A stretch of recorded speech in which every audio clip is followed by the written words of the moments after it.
Hello everyone, আজকে অনেক দিন পর সিএসএস নিয়ে ভিডিও বানানো শুরু করব।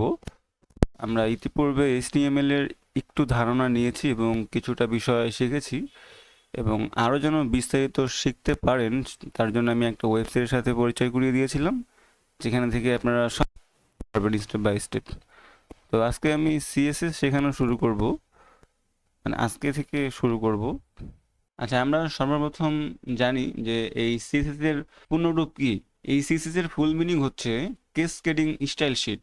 এই সিএসএস কেন ব্যবহার করা হয়, যদি এক কথায় উত্তর দেই তাহলে উত্তর হবে সিএসএস দিয়ে আমরা ওয়েবসাইট ডিজাইন করি, স্টাইল করি।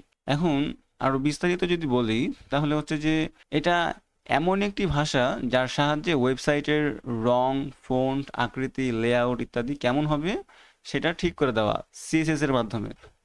আমরা যখন HTML শিখেছিলাম তখন আমরা H1 ট্যাগ দিয়ে বা P ট্যাগ দিয়ে টেক্সট অ্যাড করতে পারতেছি আমাদের ওয়েব পেজে, এবং আমরা চাইলে টেবিল বানাতে পারতেছি, ফর্ম বানাতে পারতেছি। এই তো টেক্সট, ইমেজ, টেবিল, ফর্ম। আমরা এতটুকু শিখছি, আরও অনেক কিছু শেখা বাকি আছে, যেটা জন্য আমি আপনাদেরকে একটা ওয়েবসাইটের লিঙ্ক দিয়েছিলাম। ওইখানে থেকে আরও বিস্তারিত অনেক ট্যাগের বিষয় জানতে পারবেন। তো যাই হোক, যখন আমরা একটা ট্যাগ নেই তখন সেই সেই ট্যাগ কিন্তু জাস্ট সিম্পলি আমাদের ওয়েব পেজে লেখা শো করতেছে, বা একটা ইমেজ যদি নেই তাহলে সেই ইমেজটা শো করতেছে, কোনো ডিজাইন নাই, দেখতে কিন্তু একদমই সাদামাটা। তো এই যে দেখতে সাদামাটাকে রঙিন করার যে কাজ, এই কাজটাই হচ্ছে সিএসএস এর। মানে ডানে নেবেন না বামে নেবেন, ছোট হবে বড় হবে, কি কালার হবে, বর্ডার রেডিয়াস হবে, ফন্ট সাইজ কি হবে না হবে, বিস্তারিত অনেক কিছু, অনেক অনেক কিছু করা হবে এই সিএসএস এর মাধ্যমে।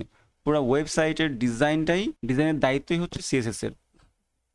আর HTML এর দায়িত্ব হচ্ছে শুধুমাত্র কন্টেন্ট অ্যাড করা, ওয়েব পেজে শুধু কন্টেন্ট অ্যাড করা, যেমন text, image, audio, video, table, এবং সেইগুলো ডিজাইন করার কাজ হচ্ছে সিএসএস এর।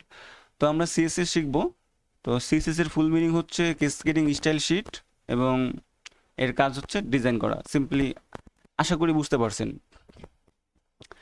এখন আমরা আসি যে আসলে এই সিএসএস আমরা কিভাবে শুরু করব, সিএসএস কিভাবে লিখবো, কোথায় লিখে, কিভাবে লিখে, আমি সব কিছু জানাবো পরবর্তী ভিডিও থেকে।